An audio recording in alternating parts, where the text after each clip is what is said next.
My name is Regina Seaton.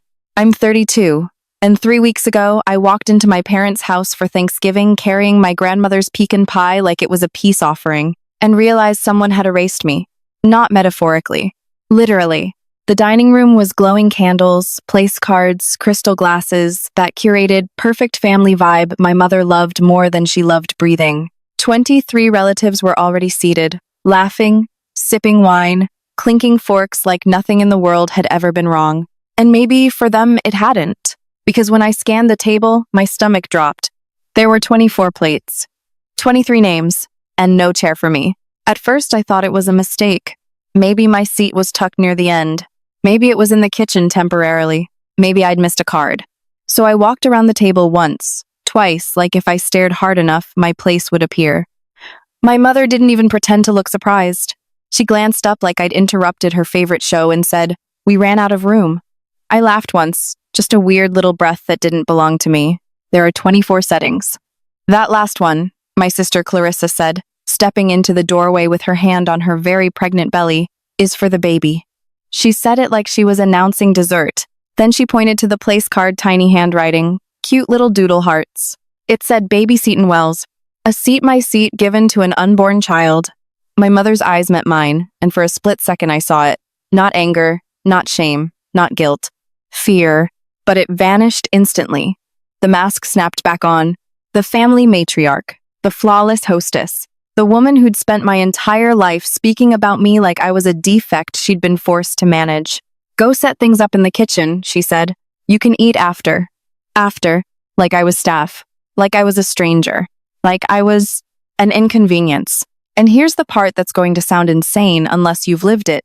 Nobody reacted. Not a single aunt. Not one uncle. No cousin awkwardly clearing their throat. No one scooting a chair over. Not even my father, sitting at the head of the table like a king who refused to acknowledge his peasant. They just kept smiling. They kept talking. They kept living. Like my absence wasn't new. It was expected. Because it was. It always had been. I didn't scream. I didn't cry. I didn't make a scene.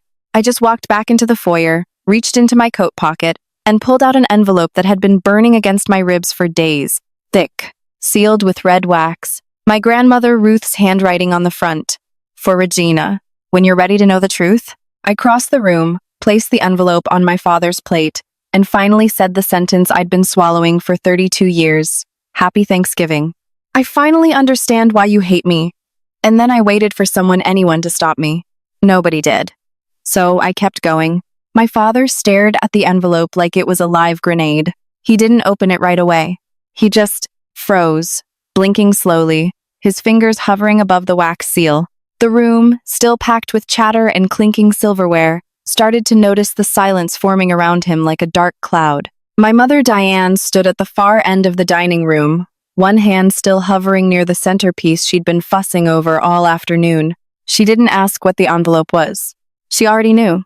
Clarissa leaned forward in her chair, her smile stiff, her pregnancy glow suddenly looking more like sweat. "Regina, what are you doing?" She hissed under her breath like I'd just dragged muddy boots onto her perfect white carpet. I looked around the table, my table, supposedly, and realized I'd never once seen all these people look at me with real attention. Usually I was background noise. The helper. The one carrying platters, refilling drinks, clearing plates. Now every eye was on me. My mother's voice cut through the quiet, sweet, and sharp at the same time. "Regina, don't start. Not today. Not today." Like my pain was something scheduled. Like my existence was an inconvenience she could postpone. I kept my hands folded in front of me, calm on the outside, even though my heart was throwing itself against my ribs. "It's okay," I said. "It's actually perfect." My father finally broke the wax seal. The sound, tiny crackling, felt louder than the Thanksgiving parade on TV. He unfolded the first page. His eyes moved across it. Once. Twice. Then his jaw tightened like he was biting down on glass. "What is it?" Clarissa asked, already half standing, one hand protectively on her belly. My father's lips parted, but no sound came out. I watched the color drain from his face in real time, like someone had pulled a plug. His pupils looked huge. His breathing turned shallow. My mother's smile, her hostess smile, twitched at the corners. "Harold," she said softly, warning disguised as concern. "Put that away. We'll talk later." Later. Always later. But later is where truth goes to die. My father's voice came out hoarse, barely a whisper. Probability of paternity, 0%. At first, nobody reacted. Like their brains couldn't translate what he'd just said. Then the room erupted. Aunt Barbara gasped so hard she choked on her wine. Someone dropped a fork. One of my cousins muttered, "What the hell?" Like he couldn't stop himself. Clarissa snapped, "That's not real. That's Regina. Did you forge that?" I didn't even look at her. "My grandmother did the test," I said, 2 years ago. She kept it sealed until 6 months after she died. That hit people. Because Grandma Ruth, God rest her, was the only person in this family who could speak from beyond the grave and still command respect. My mother's chair scraped the floor as she stood, too fast, too sharp. "This is insane," she barked. "She's lying. She's always been dramatic. She wants attention." But her hands were shaking. That was the thing about my mother. She could spin a narrative out of thin air. She could weaponize tears and charm and guilt like they were Olympic sports. But fear? Fear was the one emotion she couldn't control perfectly. And she was terrified. Aunt Margaret, my mother's younger sister, slowly stood up. She didn't look at anyone except Diane. "It's real," Aunt Margaret said. Her voice was quiet, but it carried like thunder. I drove Ruth to the lab. I helped her collect the samples. She did it because she couldn't watch Regina get punished for something she didn't do. Every head snapped toward her. My mother's mouth opened, then closed. Her eyes screamed, "How dare you?" My father lowered the pages slowly, like he couldn't hold the weight of them anymore. He looked at my mother, really looked, and something inside him cracked. "How long?" he asked. "How long have you known?" My mother's face twisted instantly into tragedy. Tears appeared like a magic trick. "Harold, please," she sobbed. "This isn't how I wanted." "How long, Diane?" The way he said her name, Diane, not honey, not babe, told me everything. 35 years of marriage. And he'd finally stopped protecting her. Clarissa stepped toward my father. "Dad, you can't believe this. Regina's doing this because she's jealous. She's always been jealous. Jealous. Like I wanted Clarissa's private schools and champagne parties. No, I wanted what she'd gotten without earning. Belonging. My father didn't even look at Clarissa. He kept staring at my mother like he was seeing her for the first time. "Is Regina?" He couldn't finish the sentence. My mother's tears turned into anger so fast it gave me whiplash. "Of course she's yours," she snapped. "She's been your daughter for 32 years. "Don't you dare," but my father shook his head slowly. 32 years, he repeated, hollow. "And you let me believe." That's when the memory hit me so hard I almost swayed. 6 months earlier, Grandma Ruth's funeral. The smell of lilies and floor polish. My mother at the front, clipboard in hand, directing the staff like she was planning a military operation. And me, standing in the back by the guest book because apparently the front row is for immediate family. I'd spent every Sunday with my grandmother for the last 5 years. I drove her to doctor's appointments. I sat beside her when hospice explained comfort care. I held her hand through the parts that made everyone else uncomfortable. But my mother still treated me like I was optional. Clarissa flew in from Boston, cried pretty tears in the front row, and got held like she was the only daughter that mattered. After the service, the lawyer David Morris found me. "Miss Seaton," he said, kind eyes, firm handshake. "Your grandmother left something specifically for you, but I need time to verify certain details first." I'd walked away with questions multiplying in my head. Now, standing at the Thanksgiving table with my father reading 0% out loud, I realized this is what Grandma meant. This was the secret. The one she couldn't tell me while she was alive because my mother had begged her to stay silent. And my entire life suddenly rearranged itself into something ugly and clear. The way my father never hugged me. The way my mother always flinched when I tried to touch her. The way Clarissa got the scholarships, the praise, the parties, while I got help with the dishes and you can eat after. It wasn't random. It was strategy. My mother didn't hate me because I was difficult. She hated me because I was proof of her lie. My father swallowed hard. "Who is he?" he asked my mother. "Who's her father?" My mother's eyes darted around the room like she was searching for the nearest exit. "I'm not doing this in front of them," she said. "Then do it in front of me," I said, stepping closer. My voice came out low, steady. "Tell me who my father is." She stared at me like I'd spoken a foreign language. Then she said the words that made my blood run cold. "I will take that name to my grave." The room went silent again, this time not shocked silence, but something darker. Something like a door slamming shut. Because I realized my mother wasn't just protecting herself. She was protecting him. And whatever she was hiding, it was worse than an affair. I leaned in slightly. Is it someone I know? My mother flinched. And that flinch told me everything. The flinch lasted less than a second. But I saw it. After 32 years of studying my mother the way people study weather patterns, looking for shifts in pressure, changes in tone, the warning signs of an incoming storm, I knew exactly what it meant. Yes, I said quietly. I know him. My mother straightened her spine like she was bracing for impact. You're imagining things, she snapped. You've always had an overactive imagination. That line used to work on me. It used to send me retreating into myself, apologizing for asking questions I had every right to ask. But tonight, something fundamental had changed. The lie had cracked. And once a lie cracks, it never stops breaking. Aunt Margaret spoke again, her voice steady but edged with something sharp. Diane, enough. This isn't about you anymore. My mother whipped around. Stay out of it. No, Aunt Margaret said.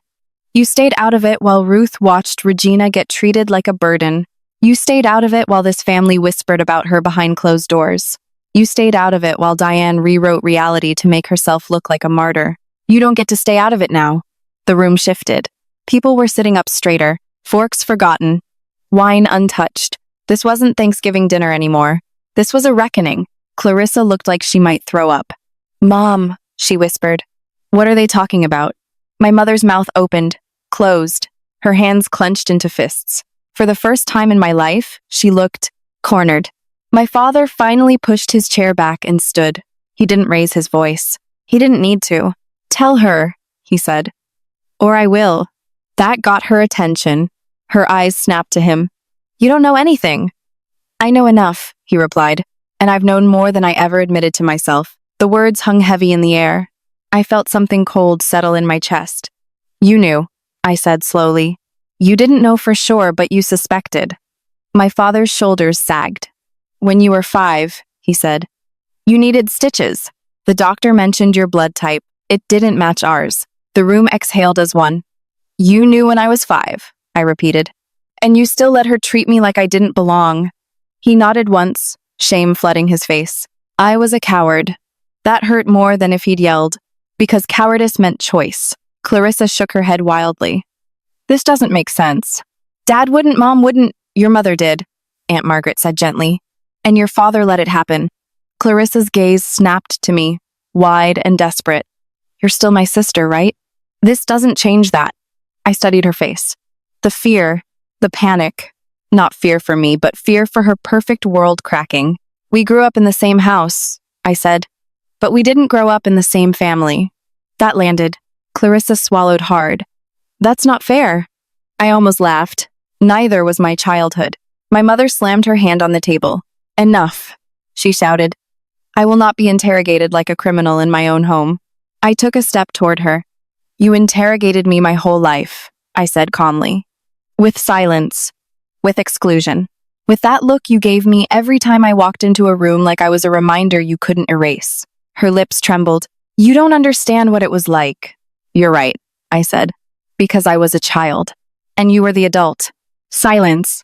Heavy. Crushing.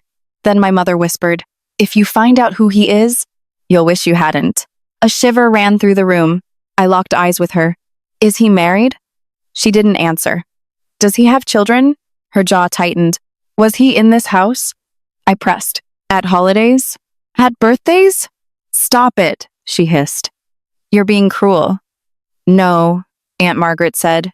Cruel is letting a child believe she's broken because the truth is inconvenient. I felt something steady me like a spine locking into place. I'm done being quiet, I said. I'm done protecting your comfort at the expense of my sanity. I reached down and picked up Grandma Ruth's pecan pie from the center of the table. The room went still again. Enjoy your Thanksgiving, I said. I hope the baby likes her name. Clarissa lunged toward me in the hallway. You can't just leave, she cried. You ruined everything. I turned slowly. What did I ruin? My announcement. Mom and Dad's marriage. This was supposed to be my day. That was it. The sentence that crystallized everything. I gave up my future so you could have yours. I said quietly. And you're upset because I finally told the truth during your party. Her mouth opened. Closed. I'm not angry, I continued. I'm just done pretending. I opened the front door. Cold November air rushed in. Behind me, my mother whispered, if you walk out, don't expect to come back. I didn't turn around. I already left, I said. Outside, the night hit my lungs like freedom and grief at the same time. Halfway to my car, Aunt Margaret caught up to me, breathless. She wrapped me in the first real hug I'd had all night. She'd be so proud of you, she said. I laughed shakily. I don't feel brave. Brave never does, she replied. It just does what has to be done. She pressed a folded piece of paper into my hand.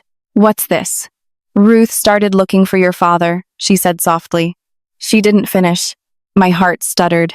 You think I can find him? I think, Aunt Margaret said, that you finally get to choose. I drove away with Grandma Ruth's pie cooling on the passenger seat and a name burning a hole in my pocket. For the first time in my life, I wasn't running away. I was moving forward. The fallout didn't wait until morning. It never does. By the time I pulled into a rest stop near the state line, some nowhere stretch of asphalt lit by flickering fluorescent lights, my phone had already started vibrating like it was possessed. Missed calls, texts, voicemails, stacking up like accusations. Clarissa. My father? Unknown numbers I knew belonged to relatives who'd never bothered to learn my middle name, but suddenly felt entitled to my time. I turned the phone face down. For once, I didn't feel guilty. I sat in my car with the engine off, Grandma Ruth's pecan pie resting on the passenger seat like a quiet witness. The smell of cinnamon and toasted nuts filled the small space, grounding me. She'd taught me how to make that pie when I was 12. Hand steady, voice soft. Cooking, she'd said, is how you tell people they matter. Funny how no one at that table had thought I mattered. I drove for another hour before I realized I wasn't going home. I didn't know where I was going, just that I couldn't go back. Not to that house. Not to that version of myself. A week later, Aunt Margaret's text came through. Your father filed for divorce this morning. Thought you should know. I stared at the screen for a long time, waiting to feel something dramatic. Triumph, guilt, vindication. What I felt instead was relief. Not because their marriage ended, but because the lie holding it together finally died. The family fractured exactly the way you'd expect when truth finally enters the room. Aunt Barbara called to apologize for things she might have said over the years. Uncle Thomas wanted to take me to lunch, said he'd misjudged me. Cousins I barely recognized started liking old photos on my Facebook, like digital absolution could rewrite history. My mother went silent. No calls, no texts, just a vacuum where her voice used to be. Clarissa, on the other hand, called constantly. Her messages were all variations of the same theme. This is stressful for the baby. Can't we just move on? You didn't have to do it like that. Like there was a polite way to expose a 32-year lie. I didn't answer. 2 weeks after Thanksgiving, my father found me. I was shelving biographies at the bookshop where I worked, quiet job, paper dust in the air, the kind of place where people speak in reverent tones when the bell over the door chimed. Something made me look up. He stood there, smaller than I remembered, coat hanging loose on his shoulders, eyes rimmed red like he hadn't slept. For the first time in my life, he looked unsure of himself. Regina, he said softly, can we talk? We sat in the back corner, 2 paper cups of coffee between us. Strangers, really. People who'd shared a roof but not a bond. I won't make excuses, he said. I failed you. I nodded. Yes, you did. He flinched not at the accusation, but at how calmly I said it. I found something, he continued, reaching into his coat pocket. He slid a photograph across the table. A company picnic, summer, early 90 seconds. My mother in a sundress, laughing. And next to her, a man with dark hair, kind eyes, a smile that twisted something in my chest. James Martin, my father said. He worked with your mother. She mentioned him a lot back then.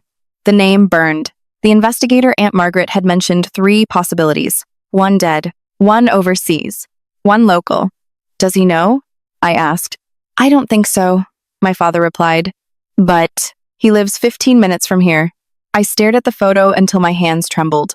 Why are you giving me this? I asked. He swallowed. Because your grandmother was right. And because it's the only honest thing I can do now. It wasn't forgiveness, but it was something. My 33rd birthday came quietly. Aunt Margaret baked me a cake shaped like a stack of books. We laughed. I cried. For the first time, my birthday didn't feel like a reminder of what I lacked. It felt like a beginning. I enrolled in community college, night classes, business administration, the degree I never got to finish because I'd been needed more than I'd been wanted. The bookshop promoted me to assistant manager. You always deserved more, my boss said. I just didn't think you believed it. She was right. Clarissa had her baby a girl. They named her Ruth. My mother called me to tell me. I congratulated her. Hung up. Didn't feel guilty. The investigator confirmed it a week later. James Martin, 62. Retired. No children. No idea I existed. Then the text came. Hello, Regina. I don't know if this is welcome, but I recently learned that I might be your father. I stared at it for a long time. I haven't answered yet. Not because I'm afraid, but because, for the first time in my life, I'm not being rushed. I have my own apartment now. 4 chairs around my table. Grandma Ruth's recipes on my counter. Aunt Margaret coming for dinner tonight. I finally understand something I didn't before. The truth doesn't exist to destroy you. It exists to free you. And whatever I decide whether I meet him or not, it will be my choice. Not my mother's. Not my father's. Not a secret that tried to define me. Just me, Regina. And that's enough. People love neat endings. They want the door knock, the emotional reunion, the tearful hug where everything broken magically clicks back into place. This isn't that kind of story, because real life doesn't reward you for surviving quietly. It only changes when you stop apologizing for taking up space. I didn't text James Martin that night, or the next, or the one after, not because I was scared of rejection, but because for the first time in my life, I wasn't desperate to be chosen. That was new. For 32 years, I bent myself into whatever shape made other people comfortable. The quiet daughter, the helpful one, the reliable backup plan, the emotional sponge for a family that never learned how to love honestly. And the truth, the one my grandmother protected until her last breath, was never meant to destroy my family. It exposed what was already rotten. My mother didn't lose a daughter that night. She lost control of the narrative.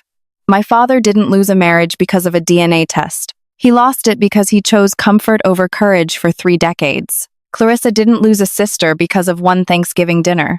She lost the illusion that love is automatic when you're favored. And me? I didn't lose anything. I gained clarity. I gained boundaries. I gained a future that finally belongs to me. I still have questions.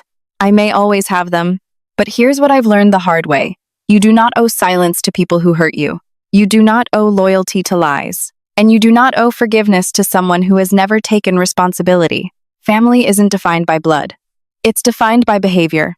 And sometimes the bravest thing you can do is walk away from the table where you were never given a seat and build your own. I have 4 chairs now. 4, not because I need them filled, but because I finally understand that my presence alone is enough. As for James Martin, I'll open the message when I'm ready, not to fill a void, but to answer a question. And whatever the answer is, it won't define me, because I already know who I am. I am not a mistake. I am not a burden. I am not a secret. I am a woman who survived emotional neglect, manipulation, and silence, and chose truth anyway. If you're watching this and you see yourself in my story, if you've ever felt like the odd one out in your own family, know this.